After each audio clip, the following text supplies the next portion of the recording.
Pour récupérer l'écho originel, les frères maudits n'ont pas eu le choix. Ils ont dû plonger, tête la première, dans un souvenir vivant, une projection des ombres elles-mêmes, une expérience vertigineuse qui allait changer leur vie à jamais. Imaginez la scène. Paolo et David se retrouvent quand propulsés dans une mémoire qui n'est pas la leur, un monde étrange et éthéré. Et là, devant eux, une vision a coupé le souffle. Un démon, majestueux et puissant, aux traits nobles et sombres, se tient main dans la main avec une ange, d'une beauté si pure qu'elle semble irradier la lumière. Une alliance impossible, un paradoxe vivant. Paolo, le souffle coupé, parvient à peine à murmurer les mots qui brûlent ses lèvres. C'est eux? Oui, c'était bien eux. Leur père, le démon, et leur mère, l'ange. La révélation fut un choc. Toute leur vie, ils avaient cru être les fruits du hasard, deux orphelins abandonnés à leur sort. Mais la vérité était bien plus complexe, bien plus tragique. Le souvenir se déroule tel une pellicule de film maudite. Il leur montre tout, l'amour interdit qui a fleuri entre deux êtres que tout opposait, la naissance d'une passion plus forte que les lois du ciel et de l'enfer. On y voit la trahison, la fuite éperdue à travers les mondes, un exil sans fin pour échapper à la colère de leurs semblables. Poursuivis sans relâche par les légions angéliques, déterminés à punir leur mère pour sa transgression. En même temps, trahis par les démons, qui voyaient en leur père un paria, une souillure à l'ordre infernal. Un amour pris en étau, écrasé entre deux mondes implacables. David sent une boule se former dans sa gorge. Chaque image, chaque instant de ce souvenir résonne en lui avec une intensité douloureuse. Il voit ses parents, épuisés mais toujours unis, faisant face à une menace grandissante. Et puis, le moment fatidique arrive.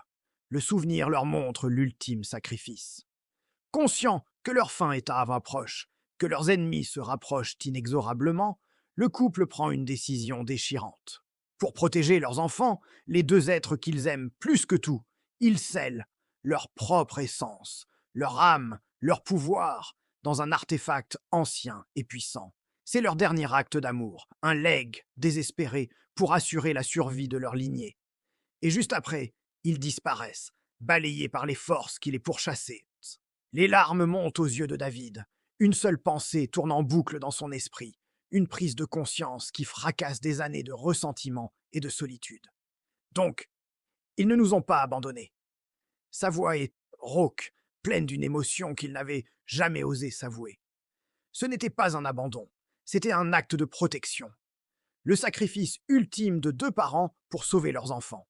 Toute leur histoire, toute la douleur de leur enfance prend soudain un sens nouveau, tragique, mais aussi terriblement beau. Ils n'étaient mince pas des accidents, mais le fruit d'un amour si puissant qu'il avait défié les lois de l'univers. Ils étaient les héritiers d'un démon et d'une ange, porteurs d'un héritage bien plus lourd et bien plus magnifique qu'ils ne l'avaient pas jamais imaginé. Mais le temps des révélations est brutalement interrompu. À peine la vérité a-t-elle éclaté que les ombres, les créatrices mêmes de cette projection, passent à l'attaque.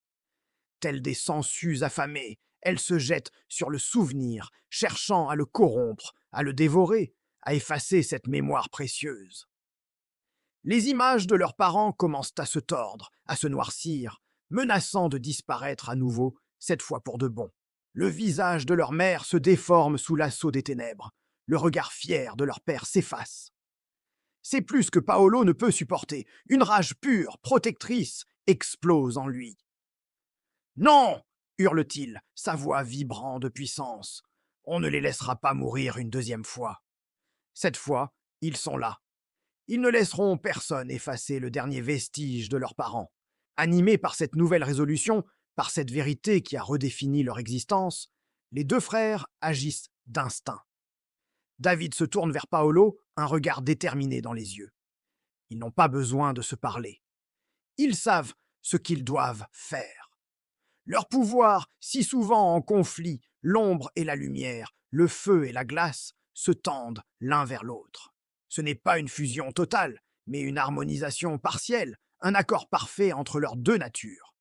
La puissance démoniaque de l'un s'entrelace avec la grâce angélique latente de l'autre. Le résultat est une explosion, non pas de destruction, mais de pure harmonie.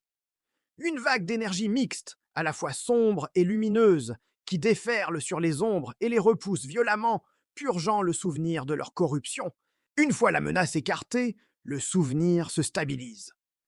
La scène de leurs parents, main dans la main, redevient claire et nette, figée dans le temps comme un tableau éternel. Et au centre de cette vision, là où l'essence de leurs parents a été scellée, un objet se matérialise enfin, l'écho originel. Il apparaît, flottant dans les airs. C'est un cristal d'une perfection absolue, une gemme qui défie la logique. Il est à la fois noir comme la nuit la plus profonde et lumineux comme l'étoile la plus brillante. Il pulse d'une énergie double, l'héritage de l'ange et du démon contenu en son cœur.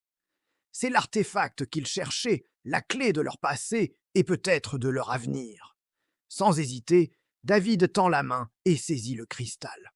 Au contact de sa peau, une chaleur étrange l'envahit, un sentiment de familiarité, comme s'il rentrait enfin à la maison. L'énergie de l'écho résonne avec la sienne, avec celle de son frère. Ils l'ont. Après tant d'épreuves, après cette révélation qui a tout changé, leur quête a abouti. David serre fermement l'artefact dans sa main. Son regard se durcit. Il jette un dernier coup d'œil à l'image de ses parents, puis se tourne vers Paolo, l'urgence de la situation reprenant le dessus. « Né, on a ce qu'on est venu chercher, dit-il, sa voix ne laissant place à aucune discussion. Ce monde de souvenirs est encore dangereux. Les ombres ne sont que repoussées. Maintenant, on s'en va. Il est temps de retourner dans leur réalité, avec la vérité sur leur origine et une nouvelle arme entre les mains. L'acte 5 de leur histoire se termine, mais une nouvelle ère, bien plus complexe, ne fait que commencer. Merci d'avoir regardé cette nouvelle page de l'histoire des Frères Maudits.